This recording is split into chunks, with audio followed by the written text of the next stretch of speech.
Hello, I'm David Ellenstein, Artistic Director at North Coast Repertory Theater. Thank you for joining us today for Theater Conversations. If you enjoy watching these, please click like, subscribe, and share. It's free to do, and it helps us get more visibility for these videos. Thank you.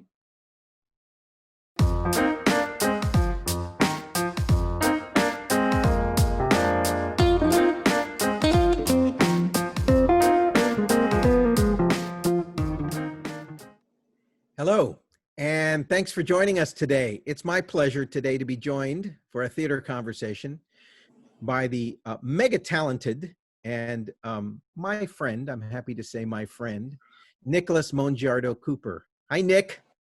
Hi, how are you, David? I'm good. How are you? It's great to see you. I'm honored to be here. Thank you for asking me. Even though, I can only see you in, like, I guess it's 2 dimensions right now. You're really flat, and you're inside a machine. Yeah, I know. It's sort of, it's weird how I've become accustomed to it. Well, like I've been doing a lot of these. I wanted to ask, so I'll ask you because I haven't asked this before. How'd you get in there? It cost a lot of money. I had to pay this company called Apple, and they delivered this thing, and then I had to spend a while figuring out how to get myself into it. So. It's a miracle. So anyway, North Coast Rep audiences know you from a whole bunch of shows, and I'm going to leave them out. So the ones I leave out, if you will fill in. So it started with Words by Ira Gershwin. Yes. And we're going to talk about that more at length in a minute. Excellent. And then there was Side by Side by Sondheim. Yeah. There was Sherlock Holmes and the Adventures of the Great Gnome Gold Rush, which we'll touch on as well. A title to be reckoned with. Then there was, gosh, I'm skipping some, I know. There was Of Mice and Men. And there was Laughter on the 23rd Floor. Yeah. And did I leave something out? No, that covers it apart from the sort of readings and workshops that we've done together. Notably Rothschild and Sons, I think that was Rothschild and Sons started because of where that moved. That was a big deal. But yeah, that's the, we did Ira Gershwin twice. Right. And of course, you and I worked together on Ira Gershwin elsewhere. So right. Portland, Maine. We did it one of these interviews with Anita Stewart, and we talked about it a little bit there. So it has always felt as though you and I have done 12 shows together, when in fact I think it's only been 7, but still. Yeah, still 7's a good number, and absolutely, it's going to be more before we're done. I hope so. I hope so too. Before we talk about the shows and other stuff, can you just tell the audience, like how'd you get into this kooky business? And I know you're from New York. Maybe just tell us a little bit about your background and how you ended up where you are now. Yeah, I grew up the child of classical musicians, so a sort of work in the arts may have been destined to a certain extent. My mother would say that I started acting in the womb. She never had any doubt that I was going to end up in this line of work. So there was, they knew long before I did, but I started doing small community theater things and getting involved in that stuff at school when I was pretty young. I was a child, I was a boy soprano, so I had done Amal and the Night Visitors as a 9-year-old, and then started dabbling in musical theater a bit. And then I went to the High School of Performing Arts, and that was sort of where I chose at the age of 13 and a half or whatever it was. I sort of thought, this is where I'm headed. This is my trajectory. And that's not always true for people who go to the high schools of the arts, because art is incredibly enriching for anyone, no matter what you choose to go into as a field. But for me, I knew from that point forward that that's where I was headed. And I never stopped. So I had 4 years of conservatory high school, followed by 4 years of conservatory college, followed by jumping off into a pavement pounding business I wasn't quite prepared for. I was trying really hard to work in regional theaters that were auditioning in New York, and trying really hard to bust into Broadway and that sort of thing. And it wasn't actually until I moved to California and I was trying to break into film and television that I discovered the rather warm embrace of regional theater, and that regional theaters in California have really given me a home and a place to work on some of the best roles I've ever had an opportunity, including North Coast. And it's been great. So I want to go back to how you and I met. Yeah. I don't remember which year it was, but I was having It was an open 2000. call. It was 2012. Okay, 2012. We were doing an open call in Los Angeles for equity members, which we try to do every year. And that's where actors can come in and they have 2 minutes to walk in the door and make me or whoever else is in the room believe that we should work together. So I was up there, and in walked Nick, who is what, you're 6'3", is that right? 6'4", yeah. 6'4", and you're a big guy. And you walked in the door, and I go, okay, we're great. And you did your audition, and for some reason in my brain, something clicked, and I saw Ira Gershwin. We were going to be doing words by Ira Gershwin. I said, I want to read this guy for Ira. Ira Gershwin was what, 5'7", 5'8" at the most? Yeah. And not you physically at all, but something about you made me, something about your intellect and your humanness and your kindness made me go, I need to read this guy for Ira Gershwin. And I read you for Ira. You came down to San Diego and read for Ira Gershwin. And I went, he's going to play Ira Gershwin. And you were amazingly good. So talk about that a little bit. It was astonishing for me. I had made certain inroads in California theater that had placed me in a world of theater for young audience, which was wonderful because it was providing me with salary and healthcare and working at some terrific regional theaters. But I had yet to have an experience where someone saw really my ability to genuinely inhabit a character and to do something that was not broad, that was not meant for children.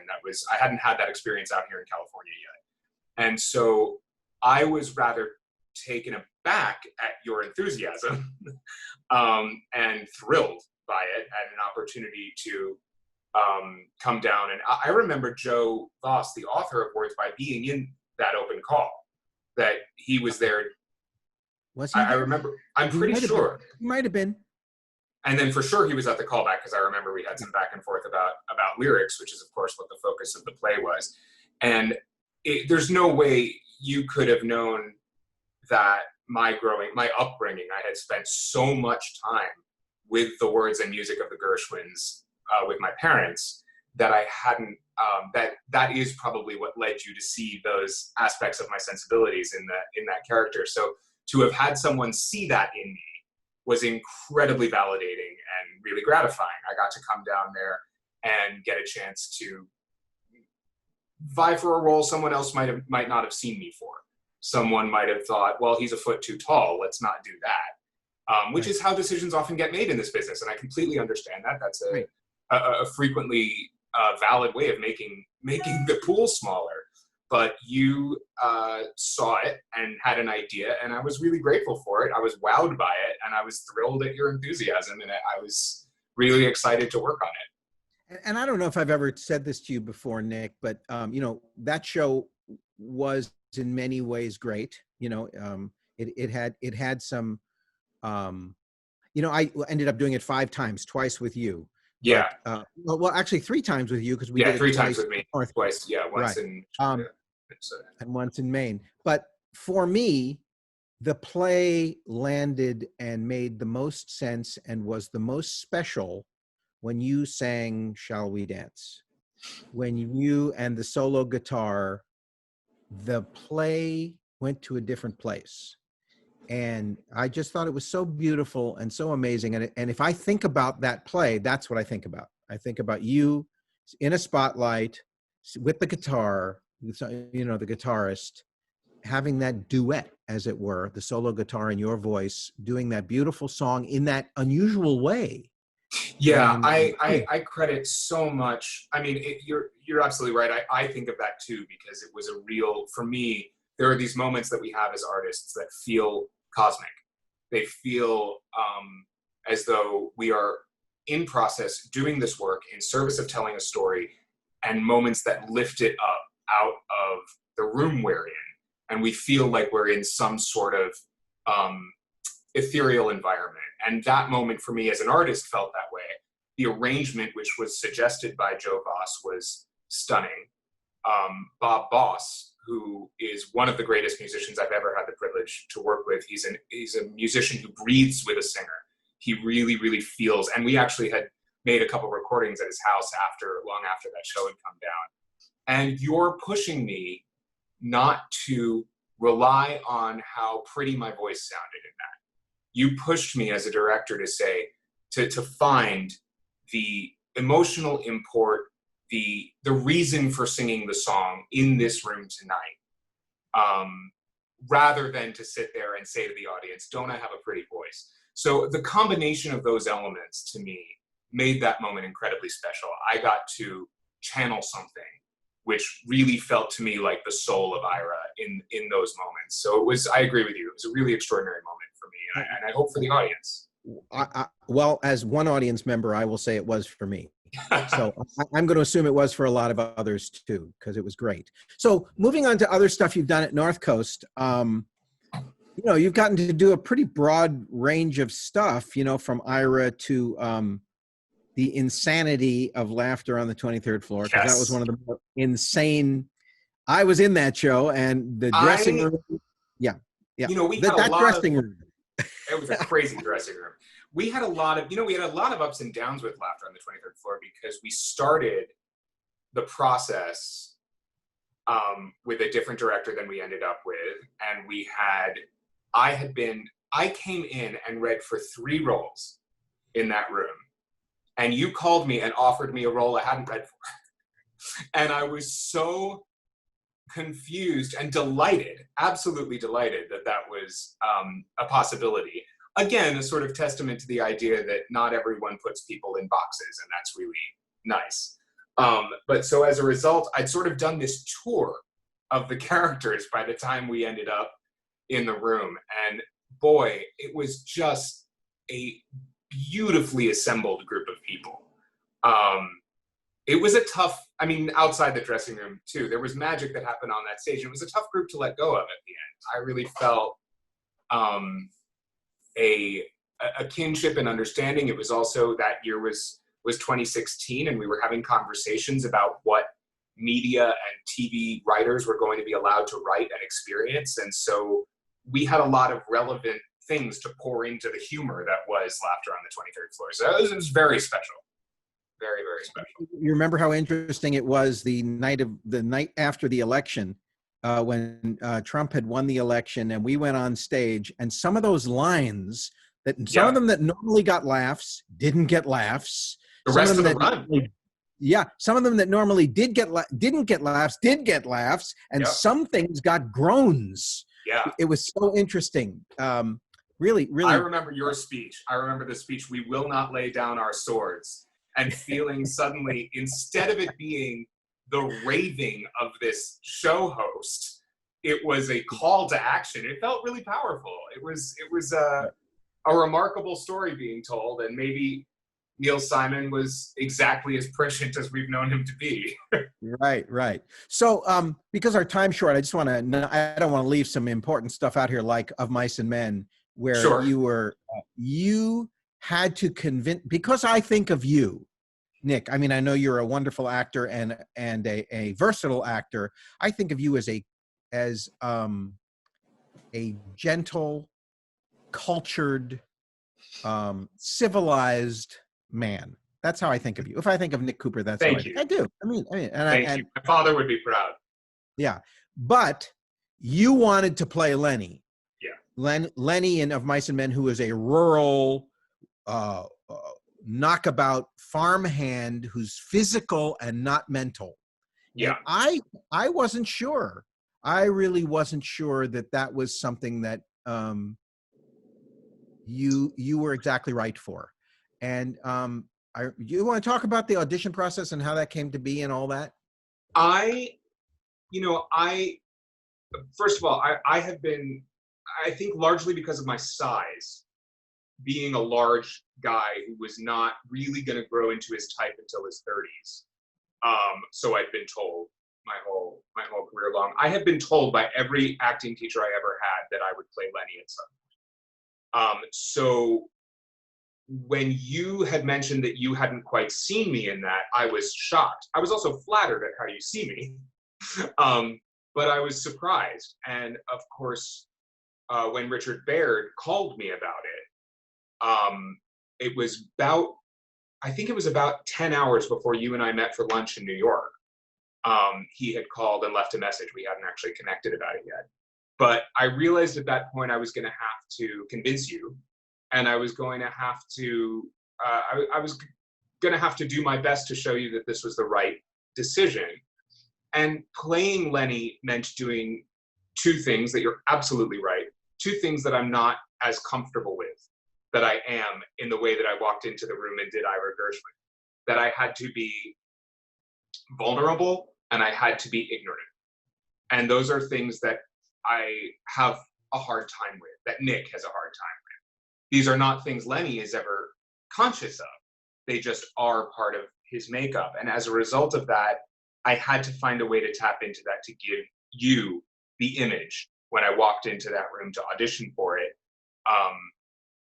what that was. And I was very gratified that when you called to talk to me about it, that you had said I'd done that. You'd said I'd convinced you, which is great.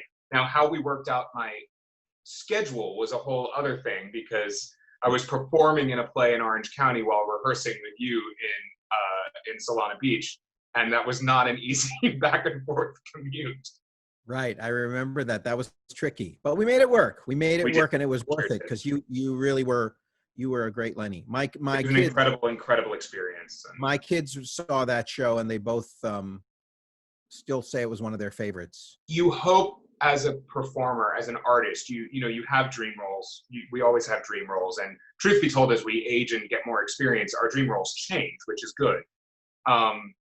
But you want a dream role to happen in a dream production, and everything about that production, where we were at your theater with Richard in charge, everything about it came together in a way that was, you know, even Matt and Marty and Eliza, like the people who worked on it as designers, it felt like everybody was working at a top of their game place, and it was incredibly gratifying for me to get to play that role under those circumstances. Yeah, it turned out really well. It was a powerful version of that story, and I'm proud of it for North Coast and for everybody involved, because it was really work. So other than which I know is your all-time favorite, playing Watson in Sherlock Holmes. Absolutely. What can you talk about some other highlights that you've done in your career, not necessarily at North Coast Rep, but things that stand out for you now? You've done quite a few shows all over the place in your career, and a few of them probably jumped to your mind when you think about gratifying things or things that you felt were either your best work or important work. Sure. There's a lot. I mean, I will say I've been very grateful to have the experience with the Young Audience program at South Coast Rep, because of the resources a theater like that has to put into exposing children to theater, exposing children to the arts. And you know, some shows are better than others. That's just how the business works. But there was one show called The Miraculous Journey of Edward Tulane, which our director decided to really set in between the wars using Americana music. And it gave this scope, this traveling scope of America. And it felt like a way to introduce young people to the breadth of storytelling, what an epic story can really do. And I really enjoyed engaging with them on that. It was much more fulfilling than say doing the standard TYA fare. That was really lovely. Working with actually, which started at North Coast, working on Rothschild and Sons was gratifying for me on a very personal level, because I had grown up admiring Sheldon Harnick, and I had grown up admiring Bob Cuccioli, who eventually played the lead when we got to New York. And so to have been part of that process from the beginning, and to end up in New York with these people I'd admired as colleagues, was just personally very gratifying. So that was a real pleasure. But you know, I have to say that I think Words By and Of Mice and Men and Once, which I've performed a few different productions of, those are the three shows I feel I could do without an end date. I would just continue to run them for as long as people would come see them, because I was enjoying those processes so much, and you really get to feel a level of connection with both audience and your colleagues in terrific art. Yeah, and all those plays you mentioned, you were really astonishingly good in. So, do you have a bucket list? Do you have other stuff that if somebody offered you, gosh, you would drop everything and run and do it? Yeah, well, I'm pretty sure you and I have talked about this before. You know, I'm dying to play Mitch in Streetcar. That is one of those things that I would run to play anywhere. There are a few old classics that I'm not quite the right age for. I'd love to play Eddie one day in A View from the Bridge. And of course, everything else has gone from my head at the moment. There are musicals like, you know, Floyd Collins is a bucket list role for me that I just adore and would love to play that role. I will tell you that I think the world of theater that I have existed in is changing, and we're learning right now what it's like to be theater professionals without a theater to go work in and without an audience to come see us in person. Right. And it's made me think a lot differently about the kinds of stories that we're telling. And I've become very excited by new work. And so while I have I have bucket lists like all actors do that are created by incredibly historically lauded playwrights, I'm really excited to see what's coming. I'm excited to be part of a development process, to be part of new writers with new works. That's the thing that's most exciting to me right now. So your life has changed in the last couple of years. It has. You have a permanent partner. I do. No small thanks to North Coast Rep. Yeah, who you met here, which is awesome. That's great. Yeah. and exciting. And I love that North Coast has been a breeding ground for so many not only long-term romances, but I mean, children have come out of North Coast Rep. It's close quarters over there, you know. You know, I remember you calling me in our conversation about my playing Lenny. Right. You told me that you had found a guy in New York who was going to play Slim, who you thought was really terrific. Yeah. And I couldn't think of any reason you were telling me that other than you really thought he was that good. Yeah. And so I internet stalked him a little bit, but when we got into that room, I fell very hard. And fortunately for me, you housed us together. And that was by accident. I know. That was coincidence.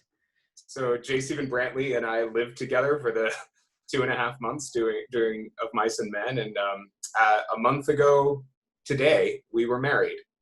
Well, congratulations. Thank you very much. That's amazing. Thank you. It really is. I think I still owe you a gift. Oh. Gifts are absolutely unnecessary for elopements in the desert, David. Okay, well, we'll see what happens. So going forward, okay, so here we are. We're still shut down because of COVID. Mm-hmm. We're the world is kind of in flux, as it were. Mm-hmm. What do you hope happens? What do you hope to see happening in the next year or two? Well, as we eventually get out of this in one way or another. I hope to see equity in our business. I hope that stories that are important from the past continue to be told in the lens of our current world. And I hope that we invest more in voices that are not heard as much. I hope that we have taken this time to reflect on ways in which art can be not just entertainment, but meaningful, something you can take home with you and think about, reflect on in terms of your life and listening to the stories of people who are not like you. I think that frequently we are affected very deeply by art when it exposes us to something we may not have considered. And I think that we can take this shutdown as an opportunity to really think about the difference between where we always feel comfortable and where we can veer out of those comfort zones and maybe listen to some differences of opinion. And that doesn't mean that there isn't a place for the great playwrights in history. I think that there is. But I also think it needs to come with a recognition of the fact that there are a lot of voices we've ignored, and we can take the time to listen to them now. And my hope is that we emerge from this with a broader idea of what the theater is and what we can bring to our audiences with respect and understanding of our current climate.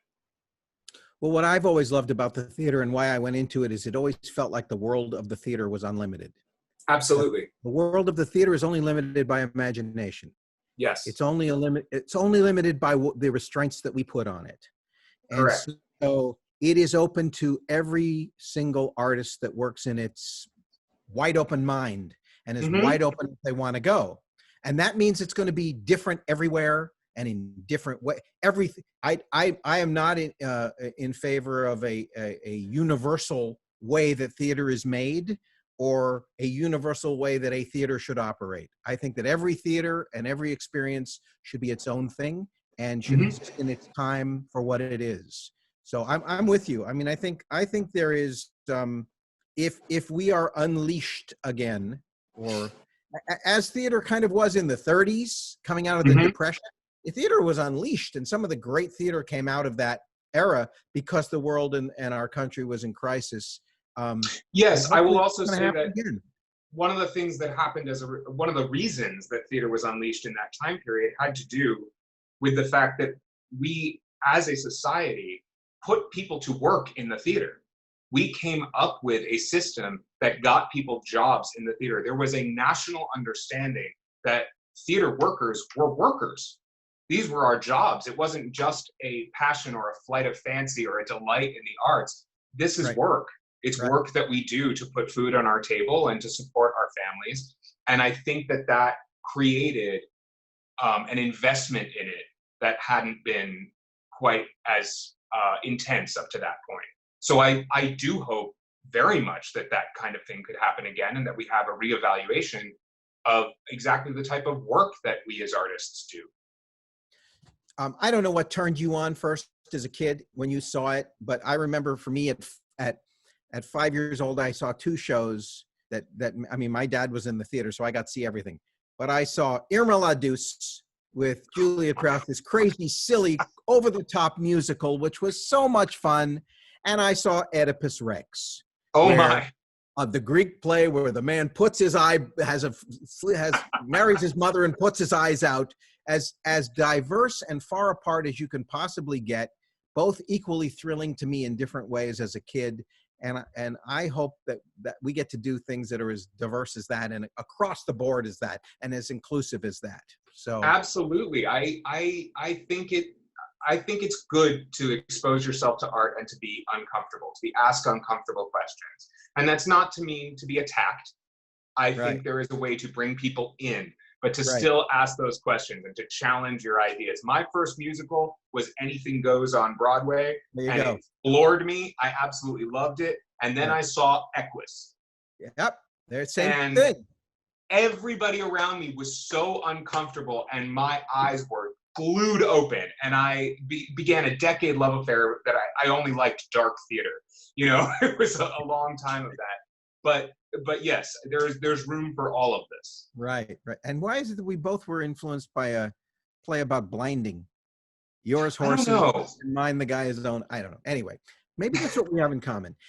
Nick, this is great. It's great to catch up with you. Thank you for taking the time to have this conversation. Oh, it's my pleasure. I'm so glad to be asked. And I so look forward to seeing you as soon as it's possible in person. Yeah, me too. Have a meal together, and I'd love that. Go over to Third Corner or something, get some faro. Oh, wow, yes. And then play a game of faro. Yeah.